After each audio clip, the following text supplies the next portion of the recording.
Hoy vamos a meternos de lleno en la increíble historia de un rasgo que durante años tuvo dividida a la comunidad de criadores del Maine Coon, la polidactilia. Y no es solo una historia de gatos, ¿eh? Es la historia de cómo un grupo de criadores, hasta las narices de opiniones y rumoras, se armó con datos para desmontar mitos y proteger una parte súper importante de la herencia de la raza. Y esa era básicamente la pregunta del millón. Durante muchísimo tiempo, tener dedos extras se veía como un fallo, algo que había que quitar de en medio. Pero para otros era todo lo contrario, una característica histórica, parte de la esencia del Maine Coon original. Y ojo, que la cosa no era ninguna tontería, ¿eh? De esta discusión dependía literalmente el futuro de la raza. Fijaos en esta cita. Es del Boletín de Politrack de 2007, y la verdad clava el ambiente que se vivía. Esto no era un debate tranquilo con base científica, para nada. Era una auténtica guerra de guerrillas contra la desinformación.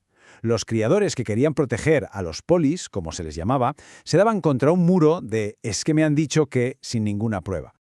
Venga, vamos al lío. La polidactilia siempre había estado ahí, en los Maine Coon, desde el principio. De hecho, hay quien dice que hasta un 40% de los gatos fundadores de la raza podían tener este rasgo. ¡Un 40%! Y lo irónico es que, a medida que la raza se fue haciendo oficial, este rasgo pasó a ser motivo de descalificación en muchas asociaciones. ¿La base para ello? Pues justo los rumores que acabamos de comentar. El problema era evidente. A ver, ¿cómo se lucha contra una opinión? ¿Cómo le rebates a alguien un rumor que ha oído 1000 veces? No valía con decir «eso no es verdad». Hacía falta algo más, algo irrefutable. Necesitaban pruebas, necesitaban datos sólidos como una roca.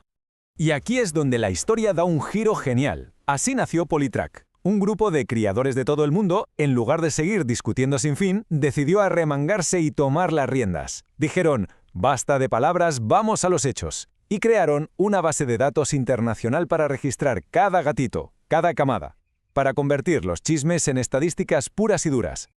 Y lo que es alucinante de esto es el nivel de detalle. No se anduvieron con chiquitas. No era solo apuntar si un gatito era poli o no. ¿Qué va? Lo registraron absolutamente todo, la configuración exacta de cada una de las patas, quiénes eran el padre y la madre, el tamaño de la camada. Esto no era una encuesta, era un proyecto científico en toda regla, pensado para que nadie pudiera ponerle un pero. Y el esfuerzo dio sus frutos. En poco más de un año desde que empezaron, ya tenían registrados 317 gatitos.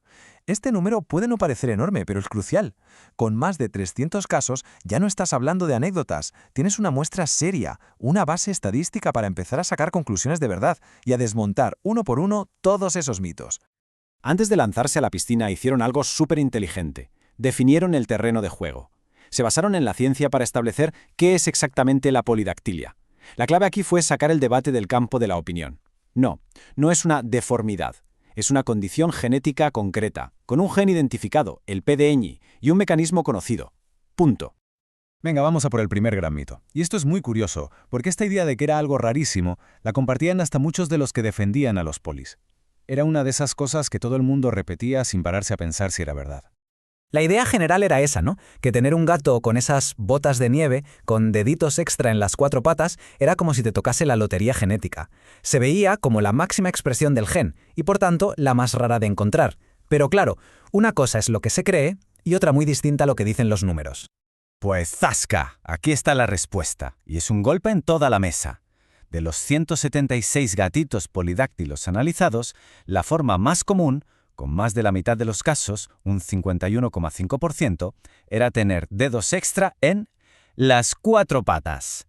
O sea, lo que todo el mundo pensaba que era la gran rareza, resultaba ser lo más normal del mundo. Esto es genial, porque demuestra cómo los datos te dan la vuelta a la tortilla por completo.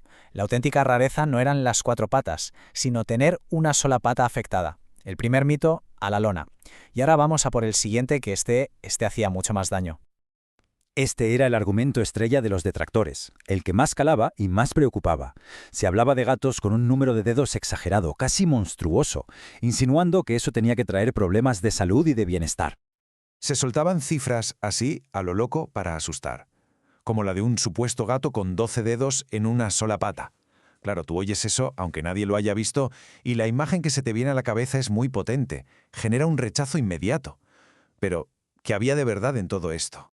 Pues bien, el número máximo de dedos que se llegó a registrar en una sola pata en toda la base de datos fue 8, y fue en un único gatito de los cientos que había. Ni rastro de los 12 dedos del cuento. La realidad, como veis, era muchísimo menos dramática. Y esta tabla lo deja todavía más claro. Si nos fijamos en las combinaciones más frecuentes, vemos que hay una regularidad que sorprende. La mayoría de los gatos polidactiles tenían configuraciones muy moderadas y muy consistentes. Lo típico era 6 dedos delante y 5 o 4 detrás. Lejos de ser deformidades al azar, había un patrón claro y, sobre todo, funcional. A ver, desmontar mitos está genial, es un trabajazo, pero la pregunta es, ¿y luego qué? ¿Sirvió para algo? Pues sí. El verdadero cambio, lo realmente importante, fue cómo todas estas pruebas se tradujeron en victorias reales para los criadores y para el futuro de la raza. Este fue el gol por toda la escuadra.